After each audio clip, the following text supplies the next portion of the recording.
Hello, everyone. We're going to wait another maybe 60 seconds or so to let you all get in, and we'll get started then.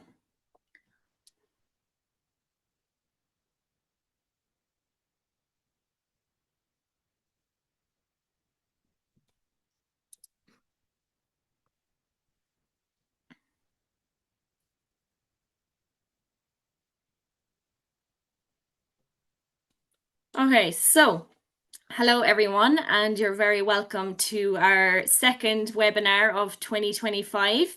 I'm delighted to be joined by vet and dairy farmer Hazel Mullins. So thanks very much, Hazel, for taking time out of your very busy evening already. You're welcome. Glad to be here. Great.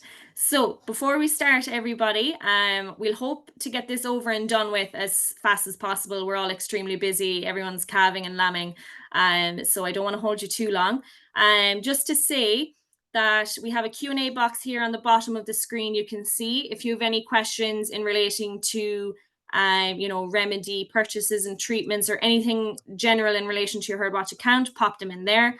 Also, feel free to use this rare chance that you have to speak to a vet for free to get any question you have for Hazel in there as well. So it's a great opportunity to make the most of it. So do get your Q&As in there as fast as possible and even throughout the demonstration tonight. And we'll try to get to as many of them as we can at the end. Bearing in mind, we won't get to everyone's question, but what I'll do is if you put it in the Q&A box, we get a record of it, and I'll be able to send them over to customer support tomorrow, who will then get back to you as fast as possible if you have any query in relation to your account. So do get all questions in there, no matter what it is. If it's something even completely different and it's not relating to remedies and treatments, it's something about a general query about your account, get it in there as well into that Q&A box. And I'll make sure that customer support get back to you all tomorrow or the day after. So as I said, we're going to fly through this. I'm just going to share my screen and we can get started. Okay, Hazel, can you see my screen okay? I can indeed. It looks great. Great. So let's get started. So everybody. So like I said, thanks very much, Hazel, for joining me. Hazel is a dairy farmer, but also a large animal vet. And also you might have seen her on social media. She's a great one to follow with all the tips and tricks, so make sure you check her out. Myself, my name is Katie Shanahan, and I'm Content Marketing Executive for Herdwatch. So like I said, as fast as possible now tonight, we're going to get through this presentation. So tonight we're going to be discussing why should you be recording your treatments in the Herdwatch app. Then myself and Hazel are going to have a little discussion around animal health and medicine best practices. And then if you have any questions specifically for Hazel, or if anything's going on in your farm and you'd like to ask the question, do get it into the Q&A box. I'm then going to go through the Herdwatch app and give you a little demonstration on how to record a purchase, how to record a treatment, the vet callouts, tracking your withdrawals and where can you find them, and then updating any withdrawals if you've forgotten to put in any withdrawal dates when you're initially giving the purchase or the treatment.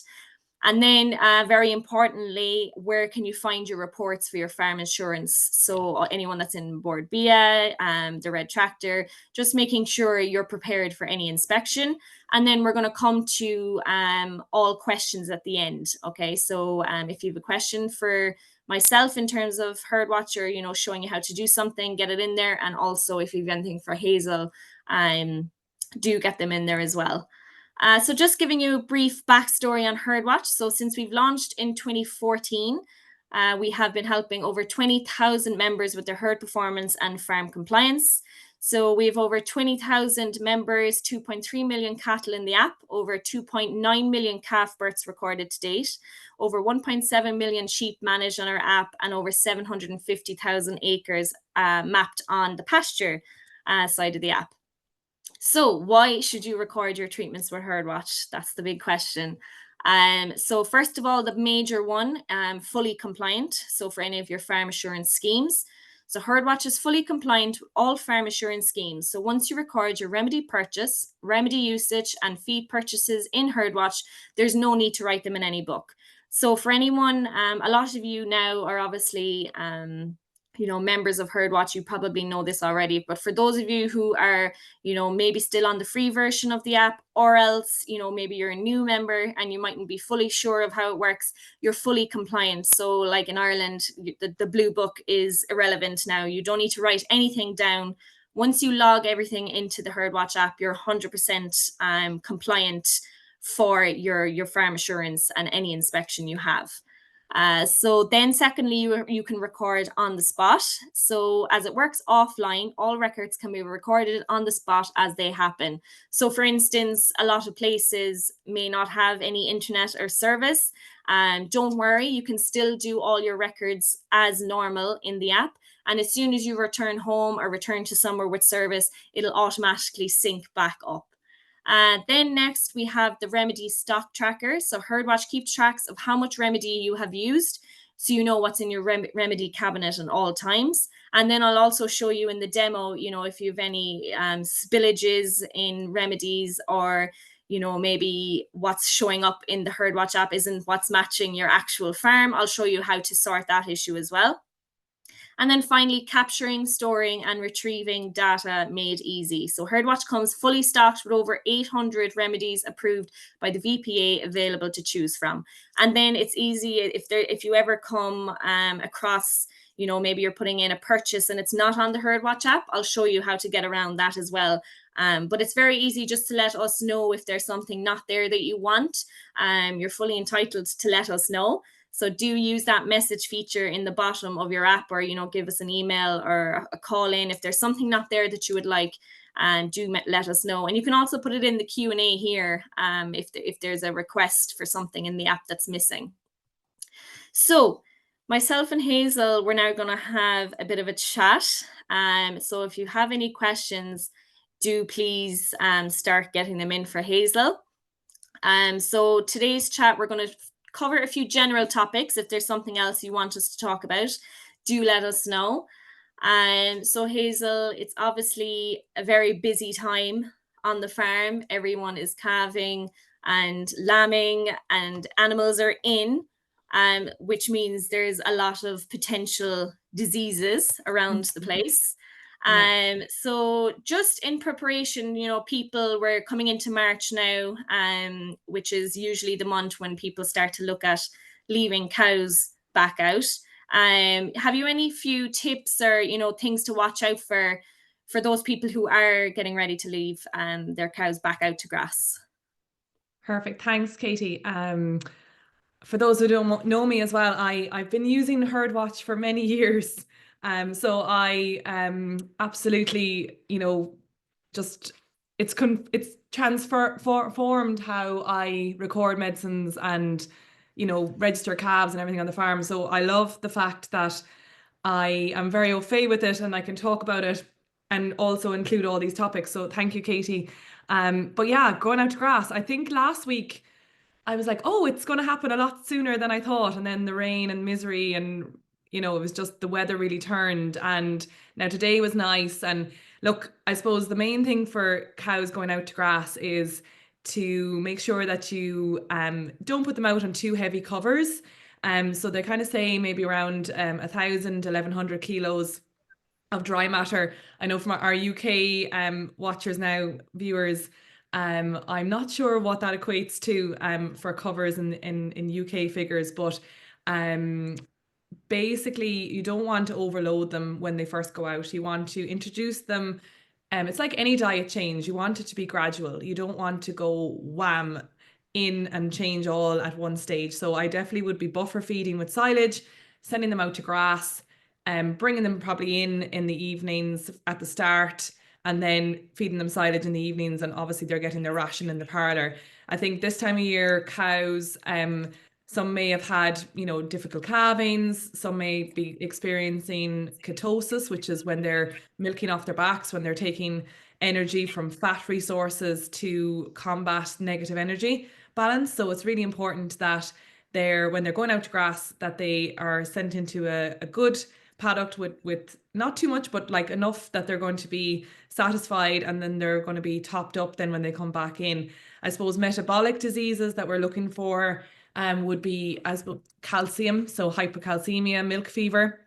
Again, very common, either a day or two before calving, and then obviously for maybe 3 or 4 days after calving. So if you've got high risk cows, so you're maybe higher body conditions cows, maybe over 3.5, older cows, maybe older than third lactation, cows that have had twins, cows that are, just have had a bit of a rough calving, maybe a very high producing cow as well, cows that are going to need a lot of calcium because they're producing a lot of milk. They're your high risk cows, and these are the girls that you probably need to be putting boluses into. We give all our older cows anything over third lactation, to be honest, even second lactation. We're quite kind to them. We give them Reviva, which is a fresh cow drink that gives them kind of energy straight away, and calcium to all the cows. Just gets them eating as well. So the most important thing once cows calve, and say now they're calving the next week or two and they're going out to grass, is to encourage them to eat, because if they don't eat, then they go into negative energy balance. So it's all about taking care of that cow and thinking, okay, how am I going to make that transition to grass as kind as possible? So it's looking out for milk fever, is looking out for cows with, that are going, maybe not eating ration in the parlour, maybe they've got LDAs, so that's a secondary consequence of ketosis. So again, cows that aren't eating enough after calving, perhaps they've got ketosis, and then that leads to an LDA, which is when their abomasums go to the wrong side, so it should be on the right, low down, and then it goes up to the left, and that's quite uncomfortable for them. And then the first sign is generally they go off their ration in the parlour, their eye gets sunken, and they just look miserable. You'd see them, you'd pick them out. But yeah, that's generally grass. Everyone has their own way. I think with grass, and people with a lot more knowledge of grass than I do. I'm trying to learn about grass at the moment, Katie, and it's a minefield, so. Yeah. And then just in terms of calving recommendations, so you messaged me about 15 minutes ago to say you'd be running 2 or 3 minutes late, that you were calving a heifer. Yeah. So give me a few, if there's any difficult calving situations, or, if you are dealing with a heifer who's having a tough, giving it's a tough pull. Have you any recommendations there for anyone that may be in the similar situations? Yeah, so yeah, I thought, wow, this is great timing this evening. Dad was like, I think maybe we should handle that cow. And I was like, Dad, I have a webinar in 15 minutes. So he said, we better get cracking. But yeah, to be honest, calving recommendations. So one thing that we need to look out for this year, especially, is Smallenberg. So Smallenberg virus is particularly common, definitely in the southern part of Ireland at the moment. So Cork, Tipperary, southeast, but it could be kind of, it's spread by midges. It's also in the UK at the moment as well. There's been reports there as well. It's spread by midges in so when they come in the summer months, they infect the cow at a certain point of pregnancy and can cause congenital deformities, and those deformities are usually quite severe, that cause the legs to be bent, and like heads to be kind of bent backwards, spines to be curved, all sorts of different abnormalities. So it's a really like every vet that I've been talking to lately has had some sort of Smallenberg encounter over the last week or two. So that is one thing. So if you put your hand into a cow, and most farmers are very, very capable of calving cows, and you feel something that just does not feel right, if a leg is bending in the wrong way, if a head is bending in the wrong way, just be very aware that it could be a Smallenberg. And it doesn't, because you haven't seen one yet this spring, doesn't mean that they're not there. So just be very conscious and call the vet when you do feel something like that, because if you pull on something, that leg could tear the cervix or the uterus, because it's not in its correct position. So unfortunately, generally they do turn into sections. So the section rate is higher this year in spring than normal because of Smallenberg. And sometimes they do come out, sometimes we can get them out. okay without sectioning, but majority of them are. So that's one big tip, Katie, would be Smallenberg virus. Again, in sheep as well.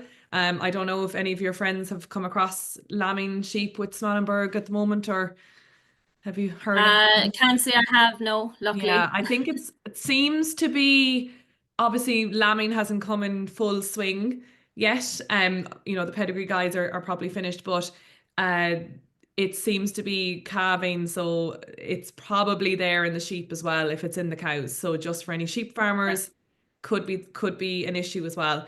Calving then heifers, I think just to give them enough time. I do think there's a fine balance between too much time and too little time. Generally, if I see a heifer stretched out, like I give her a good hour, and then if I see her stretched out and she's forcing, and you can just tell something isn't right, then that heifer probably just needs to be handled. If everything is right and she just needs more time, then at least you know that, okay, I'll just leave her for another bit. But maybe there's a leg down or a head back or something's going on. Again, when you're looking and you see the upside down feet, that's generally a sign that it's coming backwards. So again, it's making sure that you have enough help around, because once you get the bum out, you see the tail, that calf needs to come out really, really quickly, because the cord is going to break. Again, with lambing, Katie, I'm sure you're aware, like Yeah. it's a stressful situation, and it's an emergency really that you need to get them out. So, have the jack on hand, even if you think you don't need it. Maybe call someone, if there's someone in the house, just to be there as a second pair of hands. Like when you see those upside down feet, there's no panic. You have like 10, 15 minutes to get yourself sorted, but it's when you get that bum out and you see the tail, that's the time now that you need to get those calves out. So Smallenberg upside backwards. Again, another one is I suppose when you see a tail only coming, so that's generally breached. And nearly all my breached calvings are generally twins. So if you see a tail coming, it can be sometimes even wagging, and you kind of go, okay, it's breached, and you're wondering why you can't push that calf forward. Generally, there's another calf in front of it. So that's why sometimes you may need to get the vet out, and they can have a medication that can open the uterus a little bit, that just gives you room to get those legs up, because you have to be very careful not to tear the cervix, not to tear the uterus when you're getting those legs, because they're down underneath. So look, we probably talk about calving recommendations, but Smallenberg is definitely the one big topic at the moment that we all need to be aware of. Yeah, great, great. Now, you yourself are in Board BIA, which is in Ireland, the Farm Assurance, and in the UK, obviously, you have your red tractor. Give me just maybe list out your top tips to making sure that you're going to pass, because it's a stressful time It's very having your stressful. inspection. So what would you suggest now, people watching? Obviously, the aim of this webinar tonight, we'll go into detail now in a second. I can see all the questions coming in, which is great in terms of, putting in your treatment purchases and your treatments on the farm. That's all to be compliant. So what would you be what are your top tips for any farmers now who are awaiting their notice that they're going to have their inspection? Well, look, I think we all get a little bit stressed, and I myself as well. So I think maybe it's just taking a step back, taking a deep breath, making a list of things that you're kind of thinking, okay, this is something that I can improve on. This is something that I need to tick off. This is something that I need to do before the inspection. And, try to make it manageable, because sometimes we think things are a mountain, and actually they're not. They're very doable, especially with Herdwatch. Like Herdwatch really has made the medicine side of things for us and our farm so much easier. The fact that you can put in everything, it tells you how much is left, tells you exactly the tag numbers, that's very important, for withdrawals, the tag numbers that have got the medication, who administered the medication, like it's all there. And I think that's exactly what the inspectors are looking for. They're just looking for accountability of the medicine use, and this is really important that you have it all on your app and printed off. Like it's super. Now your herd health plan with the Board BIA, you've a herd health plan as well, so that's important. That maybe if you're a little bit concerned about that, contact your vet. just give them a ring and say, look, I have a board BA meeting inspection coming up. I just want to go through one or two things, and like a lot of things can be sorted over the phone. So your vet is a major resource for when these inspections are coming, because look, if there's something that you're worried about, just give them a call. So that would be one of my tips. Like my dad generally gets me and that's it, and he just hands it over, and luckily I kind of have a good grasp of it now. Cleanliness, I suppose, as well, hygiene. When you're, I suppose, as a dairy producer, you're really looking for that hygiene in the dairy, making sure you've got all your disinfectants put away safely, medication stored safely, your sharps box, all of that. Again, like I think, don't forget your dog and your cats on the farm as well, you know, for your wormers. And make sure that, just look, have a chat with your vet. If there's anything, if you find a prescription and you don't really know what it is, or you're a bit worried, just ring them up. It might just be from a call that they did, you know, during spring when it was very busy. Just give them a call and they'll generally be able to tell you exactly what it was for, or what, you know, if you've missed that. So I think linking up with people that can help you is a major thing as well. And just look, reach out, Herdwatch, your vet, someone in the family. Just don't suffer in silence. And you know, I think the more advice you can get on it is the better. So Yeah, and don't forget, guys, you can also put your dog wormers in the Herdwatch app as well. So I very think good, people very don't good. realize they can do that. So remember that too. Moving on then. So we spoke about, tips for difficult calvings, or, things to watch out for in lambing. Give me some, calf health, lamb health. We'll do both. Are like current ailments to watch out for, especially this time of year. Yeah, so I think calves at the moment, now we're going into March. I'm probably talking from a very seasonal background here for any UK viewers, but you know, scours are a huge part of springtime calving, and we're trying to do everything to prevent it. So at the moment, I think most farms are in that real preventive mode. So we're getting the colostrum into our cow, into the calves, you know, at least 3 liters within 2 hours, the first milking. If you can, really use a refractometer and check. Like I had a cow last night now, and she had twins, and I checked her colostrum, and it was like about 21%, 20%, and 22% is where you're aiming for. So realistically, if it's not that, I would be going and defrosting other colostrum. So I had another cow calved, and her colostrum was 26%. So I was much happier to give that to the twins. And then I just gave her milk then as transition milk. So transition milk is very important for, you know, 5 or 6 days. Obviously, if you've got a ionase problem, discuss with your vet. But if it's not an issue on the farm, realistically, if you're using those vaccines, you need to get that transition milk into your calves for about 5 to 7 days. And then you can put them on to your milk replacer.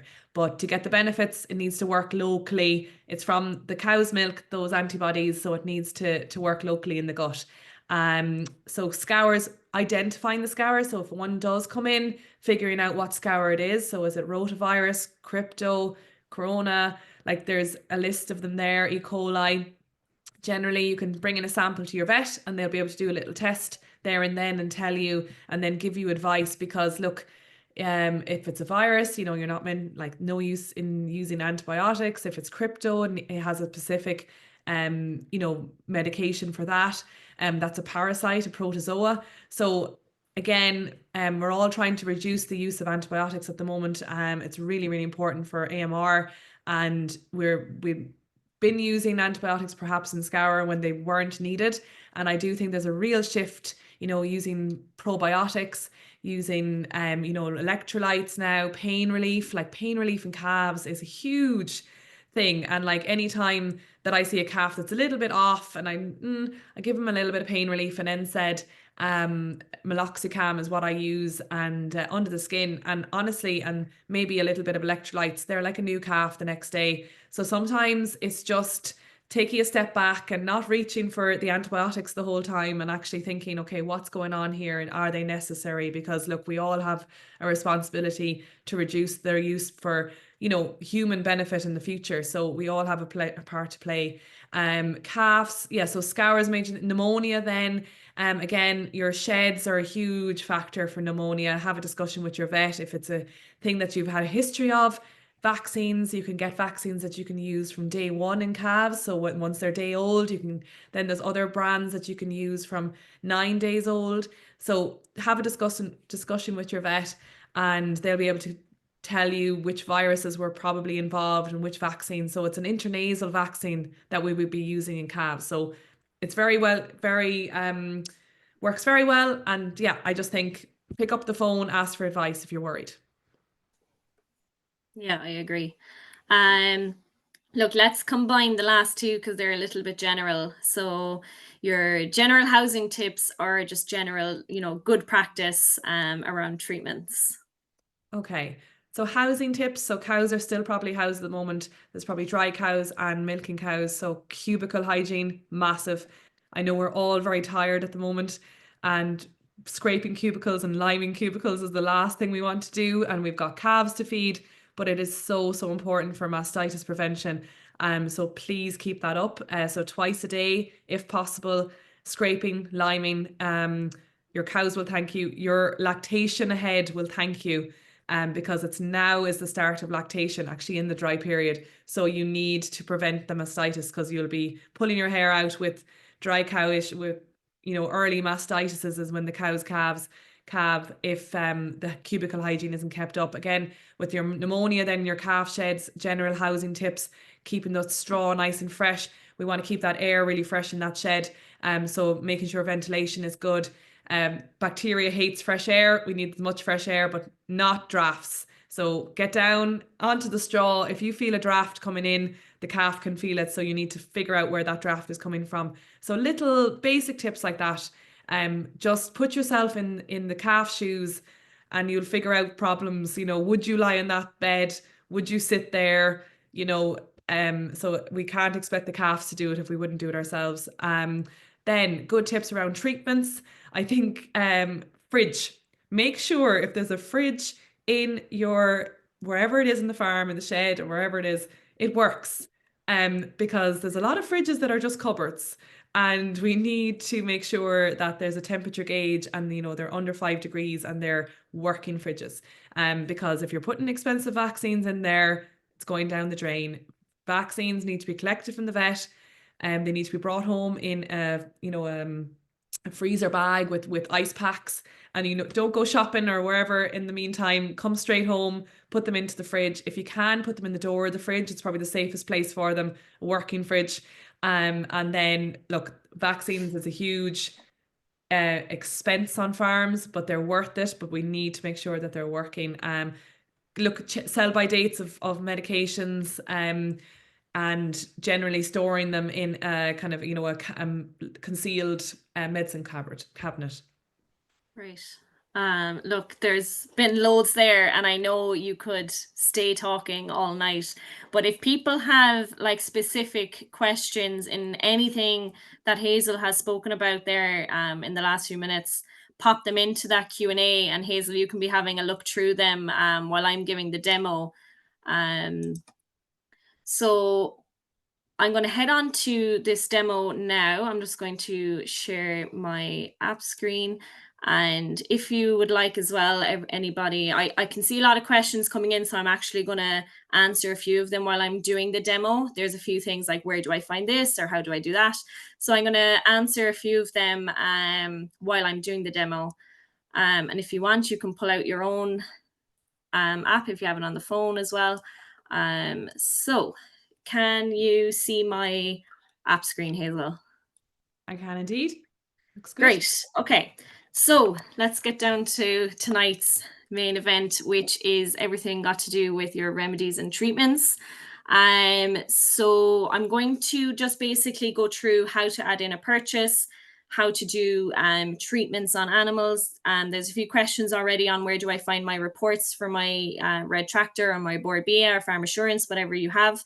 And then a few things on like, historical data and how do I find certain things. So I'll answer a few questions as I'm doing the demo as well.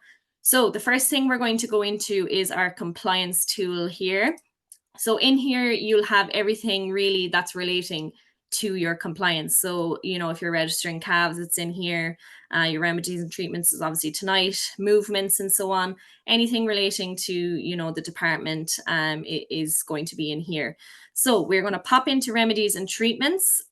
So for tonight's demo, just to make you all aware, this is a demo, an Irish demo account. It's obviously just made up, but everything in here is fake. We've used it for a good few things there now. So if there's anything a bit weird in here or just doesn't make sense, that's because everybody has access to this in Herdwatch. So we all use it at shows and demos and webinars like this.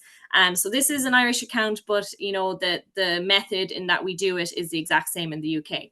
So if you want to add in your purchase, you're going to go in. So we're in here now in our cabinet. That's what I'm currently in. This is everything in our cabinet at the moment. If you move across here, you can see all your treatments that you've already done for, cattle or sheep. And also bearing in mind, everybody, it's the exact same process for both cattle and sheep. So this is obviously the cattle side of the app, but it's the exact same for the sheep. I myself have both cattle and sheep, and when I'm just putting it in, I always tend to just put it in to the cattle cabinet, and it's the exact same.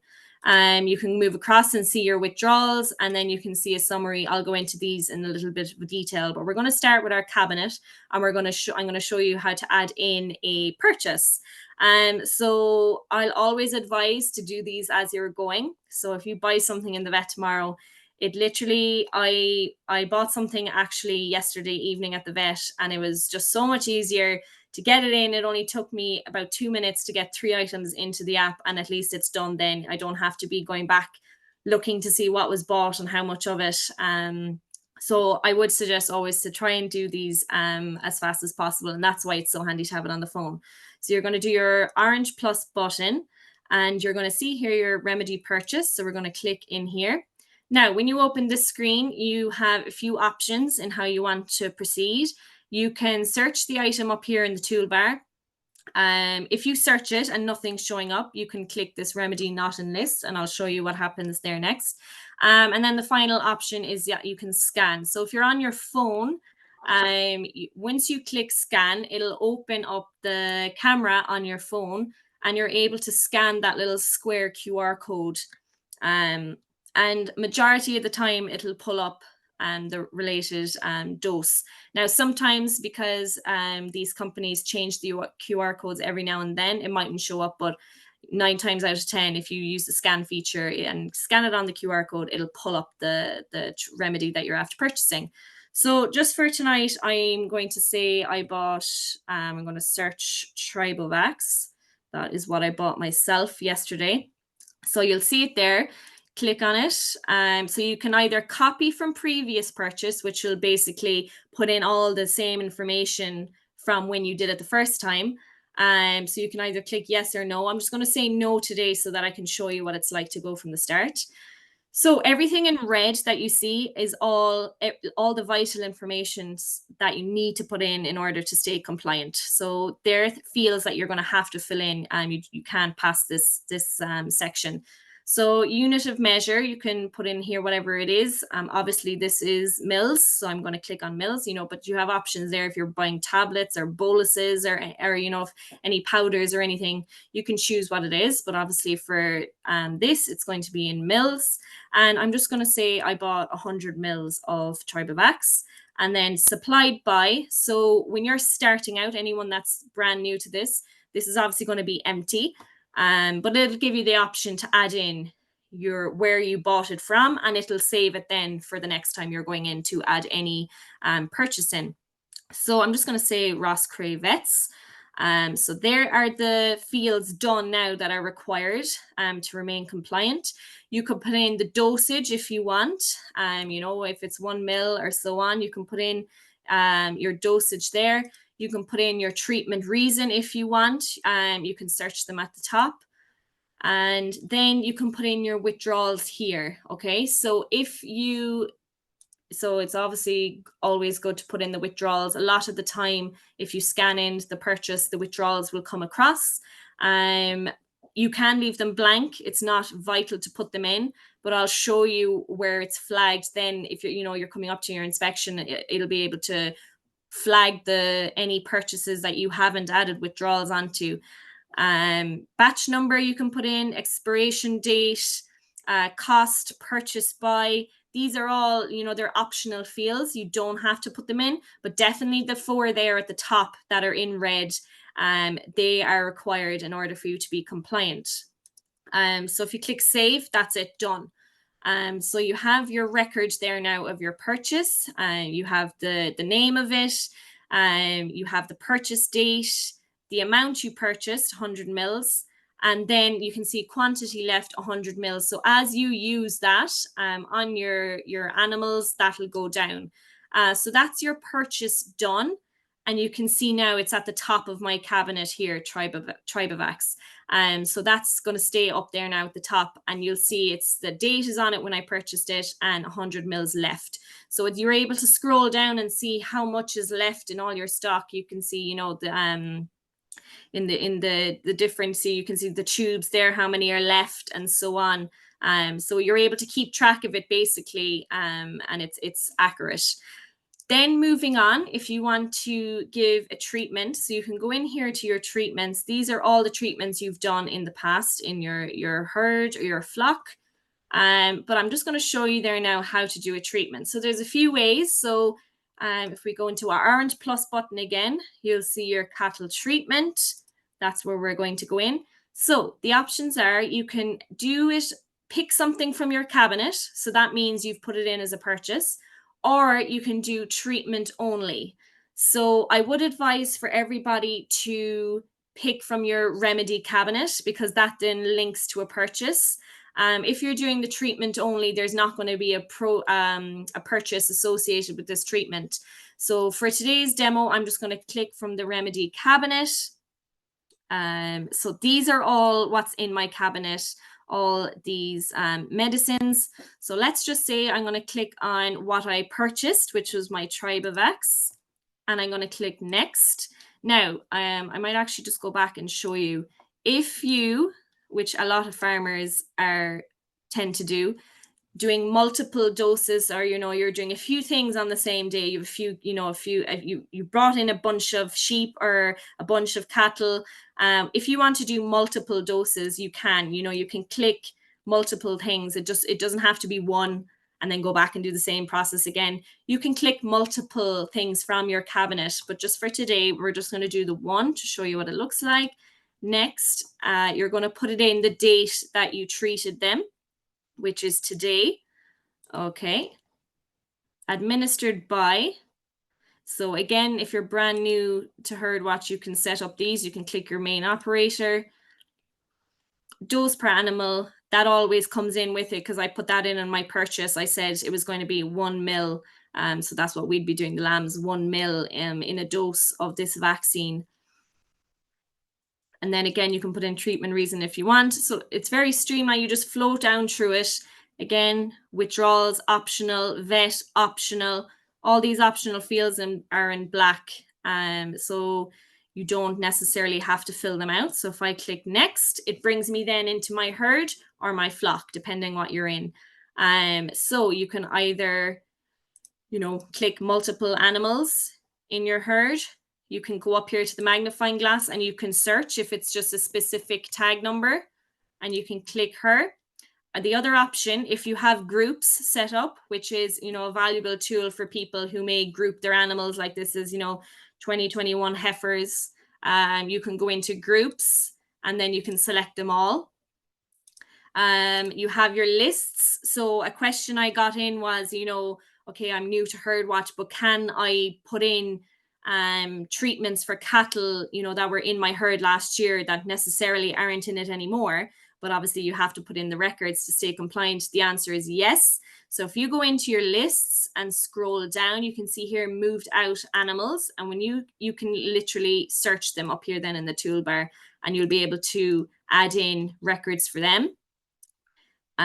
So there they are, the that's really generally the easiest way. The groups, if you have them grouped, it's great. Lists, you can see all your lists here. These are automated smart lists. So your 0 to 6 months animals, and you can just scroll down through them. Everyone has different lists depending on what they have on their farm. So it's really just kind of specialized to your own farm. So you can see down in the bottom left, I have 11 animals selected. So if you wanted to just, go over them again, make sure they're the right animals. If you click in here, you're able to see all the animals. So obviously the orange highlighted ones here. So they're the animals that are moved out.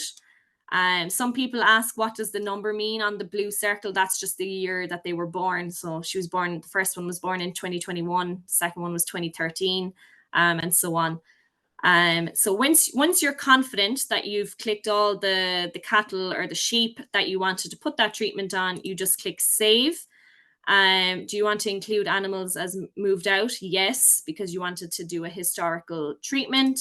Then it'll save that treatment to the record. So you can see there now it's at the very top, and that's saved there now. So you have your purchase and you have your treatment done. The next thing then people tend to worry about, especially for their compliance, is their withdrawal dates. So if you go again, we're still in the compliance, we're still in remedies and treatments. This tool here at the top, this bar, withdrawals, you can see who's in milk withdrawals, meat withdrawals, and sheep and meat withdrawals. So you can keep an eye on those there, and it'll tell you when they're in withdrawal until. So that's very handy just to check, so you know what animals you shouldn't be milking or selling, and so on and so forth. So it's good to just keep track of that.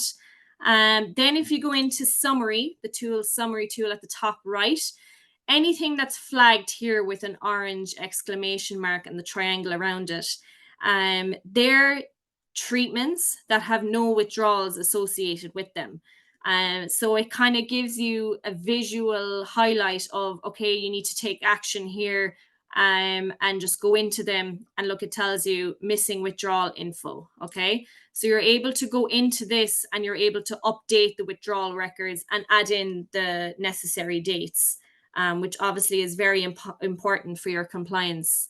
So that's generally so it's all in remedies and treatments. So I'll just show you from the start: your home screen, compliance, remedies and treatments, and then on the four top they're the four main things there now for your remedy purchases and your treatments. So your cabinet, which is everything you've purchased. Your treatments are all the treatments you've done to the cattle or sheep. Your withdrawal, it's just basically a visual of seeing what animals are currently in withdrawals. And then just a summary, which flags up treatments you've done that doesn't have any withdrawal dates. So it's always handy just to make sure that they're correct and up to date. So then we're going to move on. Okay, you have all your purchases and all your treatments done. You're confident that the withdrawal dates are in for everything. Now you're getting ready for your inspection. Where do you find your reports? So if from the home screen, if we go on to management, which is this tool on the bottom left, if you click in there, you're going to see reports. So once you open the reports, remember now this is an Irish account, so it says Board BIA audit. You'll have the red tractor audit there as well. So that's just, I wanted to make note of that. And in here, so for instance, we click into the Board BIA audit, and you'll see all the reports that are needed for your inspection. So the easiest way to do it, if you click generate all reports, you can click your dates from, so whether it's the last 18 months or whatever you need it for, put in your dates in these two fields, so from, until, and then generate. And it's very, very quick. It'll have all those reports emailed to you, whatever email is associated with your Herdwatch account, and you'll be able to have them on your laptop, or else if you want and you want to be extra prepared, you can also print them out. So they're just all your reports there, which make it very, very easy for the inspector when they come, just to look at other reports and make note of them. They're there as well, the breeding reports, and so on and so forth. If you want to see the due to calf, You're able to print out reports, expected calving dates. Some people like to see them, up on their wall in their kitchen or whatever. So they're all there as well. And it's important that you know where they are. So it's just from the home screen, you're going into management and you see your reports. And that's where you'll find your reports for your inspections. So do make use of those. And again, once you just generate them, they should be emailed to whatever email is on your Herdwatch account. Okay. If you have any queries in relation to, your inspections coming up and you're not sure of something, or where do you find something, or how do you, do a treatment, or you're having issues with anything, or maybe I actually might show you, I forgot to show you, if you have a treatment that's not showing up in our system. So you want to add a purchase, for instance, and it's not on the list. So like I said, if you search it up here and it's still not showing up, and if you're scanning it and it's not showing up, you can add it in manually as well. Now do let us know what it is so we can add it into the system. Like I said, there's over 800 options in this list, but for maybe it mightn't show up for you. Could be something a bit rare. If you click remedy not on list, you're able to put it in manually. So if it's something, for cattle only, sheep only, cattle or sheep, if it's something general for both. And then other is obviously, like I said, your wormer for your dog or your cat or whatever you're buying in the vets. So if you just click on cattle or sheep, and you can just put in the remedy name and fill out as normal, then the rest of the process is the exact same. So that's just to note there. If something isn't showing up, you can always do remedy not on list there at the top, and that'll get it in that way for you just as fast. Let me just check my questions. And remember, guys, use that Q&A feature there and get the questions in. So you know where your reports are now. Someone asked for that. So like I said, management reports, and that's where you'll find either your red tractor or your board BIA reports. Sorry, no. Someone asked, oh yeah, have you a question? My mind is Hazel? blown from those numbers next to the cows. I never realized that meant what year they were born. Oh really? Yeah. Well, So all those numbers, it's funny how people don't click when they see the random numbers that it's actually the year the animal was born. So look, you learn something new. Yeah. Yeah. Someone asked, if I record everything on the app, will I be fully compliant for my inspections, or do I still need to write some things down? The answer is yes, you'll be fully compliant. You can put in, like I said, your remedies and your treatments and your purchases. Obviously, that's very important. Your animal movements is very important, but you can also put in, your feed records, your spray records, and everything you need to be compliant is in the Herdwatch app. So the answer is yes, you don't need to write anything else down. The app will do everything for you. Someone asked, how do I edit? So, okay, you've put in a purchase and you've realized you've done something wrong. So if I go into remedies and treatments and say, for instance, the one I just did, I did something wrong. So if you click into it, so that's it on my list. If you click into it and see the 3 dots on the top right, for generally a lot of things, that button is an option for you to edit. Okay, so if you click the 3 dots on the top right, you'll see edit. And in here, you can change anything. Okay, so whether it's the purchase date, sometimes the purchase date automatically goes to today, whatever date you're doing it. But for instance, maybe it's something you want to do for 6 months ago. Maybe you're new to Herdwatch and you want to add in a purchase for 6 months ago. You can click in here, and I actually, because I was trying to see how far I could go back. Like, you could go back to the 1970s. Now, if you have something from 1969, unfortunately, we can't add it in. But from the 1970s onwards, you can add in purchases and treatments for. So yes, like, you can backdate anything at all. Cattle even that are sold on years ago, you can add in treatments for them from when they were on your farm.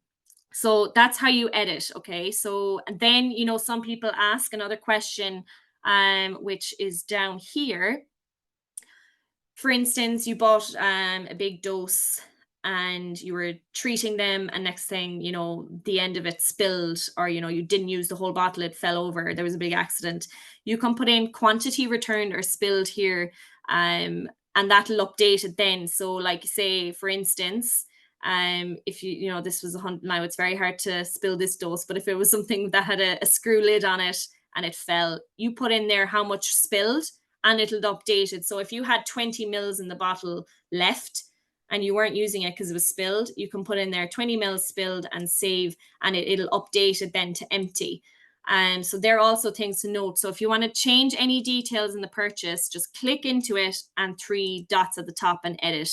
That's how you edit anything. As well, for treatment, you can edit it the exact same way. So click into it and options, edit. So that's how you edit a lot of them there. Which is a good one to know. And like that's generally for a lot of things, a lot of records you put in, you do have the ability to use that edit feature. So that's important to note as well. There's one question there, veterinary question, Katie, that I thought is quite good. In relation to a calf 3 weeks old, purchase calves with scour, what type of hydration powder, and would I mix it with milk or powder on its own? So I would always just go with the powder on its own with the water, say it's a 2 litre mix, whatever it says on the tin. But because if you mix it with milk, the osmolarity, so the concentration of it could be off, and then that could cause the scour to be worse. So I would keep them on milk, just don't interfere with the milk, and then add in your extra feeds of electrolytes. If they're not drinking the milk, give them the electrolyte. Never stomach tube milk, only stomach tube electrolytes if they're not drinking. Again, powders, they're all variations. I think everyone has their favorite. To be honest, they're all well balanced if they're going to be sold from a reputable place. So I'm not too worried about the powder you use, but just make it up right, and I wouldn't mix with milk. Great. Yeah, that's a good one. Probably, unfortunately, a common one too. It's good to know. Just the other fast way at, marking off something as empty, if there's like this is here now 12 mils left, but maybe you don't even have it on the farm, maybe it's gone, or it is emptied and you don't want it as in your cabinet. If you click into it, so in here, you'll open it up, open the purchase. If you click your orange plus button, once you're in the actual purchase, you can say, if you see here, mark remedy empty, and it'll mark it as empty, just kind of a faster way, and it'll take it out of your cabinet then, so that it's not there when you're printing out your reports. So it's also good to know, like, whatever is in this cabinet is technically what you have in your actual cabinet at home. So make sure if there's something in here that's, it's gone, or, the rest of it spilled and you threw it away and it's emptied, mark it off as empty on your Herdwatch accounts as well. That's also important to know. Yeah, a few people were asking about historic records and treating animals that are moved out. So we kind of covered that. The answer is yes, you can do it. And then a lot on editing, which I have also covered. Let me just have one look down through the questions. Storage as well, Katie, of not just vaccines in the fridge. So yes, there is certain medications, some hormones, and actually certain, as far as I know, certain types of pen strep are now classified as a fridge item. So that's a common antibiotic used on farms. So, to discuss with your vet the storage of every medication. But no, not everything needs to be in the fridge, but certain things do. Okay. That's actually a good one to know. Just going to have a quick scan down through remember now, guys, if we don't answer your question tonight, I'll generate a report from Zoom from the webinar, and all these questions will be answered by our customer support tomorrow. And then if I get any vet relevant ones, Hazel, I'll pass them on to you, and we can get the answer back to anybody that is watching. And also remember, guys, that I'll be sending this webinar out on email for the monthly newsletter, probably towards the weekend. So you will get a recording of this that you can watch back on, if it was a bit fast. However, if you want any demos, if you go on to herdwatch.com and at the top you click into resources. You'll see an area there. The help center is a fantastic tool that's updated regularly. So if you search, how do I do this or how do I do that, there's literally step-by-step points there that you can follow to get anything done, really. So that's also good to know. Sorry now. Yeah, we've answered. There's a lot of the similar questions coming in. Trial and error, isn't it, Katie? Like just giving it a go and then knowing where that edit button is, I think is a good. Yeah, the edit one is actually, a lot of people panic when they think they've put in a record. They think, oh, the department can see this. That's not the case. Don't worry about anything like that. If you put in a record, the only thing that actually, once you register a calf and you put in your PIN number and it's gone, that's the only thing that's gone. If you put in any remedy, purchase or treatment or anything, no one can see that, only you, and you can edit them, no problem. There's no issues there. So don't ever worry. And again, like I said, that message feature at the bottom right hand of your phone screen, that's literally like a free text message service. So if you have any issues, pop them in there, and we'll be able to help you out, no problem. Might just share my screen and finish up with the few extra slides I have. If you keep those questions coming, guys, and we'll make sure we get them all back to you. Okay, so before we go, a lot of you are current members. I just wanted to make you aware that you can make some money off your renewal. So if you refer a friend to Herdwatch, so if you tell someone that doesn't have Herdwatch about the app, and they download it, you can get, €100 or £100 off your renewal, which is a lot of money. So bear that in mind, and you can do it as many times as you want. It's not just one. You can refer 5 friends if you want. All they have to do is download the Herdwatch app and create a free account and pop in their herd number so that it syncs with either Ag Foods or ICBF, not ICBF, Ag Foods and BCMS, or whatever you have in your region. So that's always a good way to make some money off your renewal. So bear that in mind. All you have to do, again, it's on our website, and you'll see the refer a friend section on our website, and you can fill out the form there, and we'll be able to get in touch to make sure you get that discount off your next renewal. If you want to take a picture of this, do. There are contact numbers. So the one on the left is the Irish one, and the one on the right is our friends in the UK. We have a full team over in the UK as well to help you with support. So do remember that too. You can also give us an email, or like I said, that help center is vital. So it's just help.herdwatch.com. That'll get you in there faster, and you can literally search for any article, and there's a lot of demos and a lot of tools in there as well. And we have a lot of demos on YouTube too, so that's also good to know.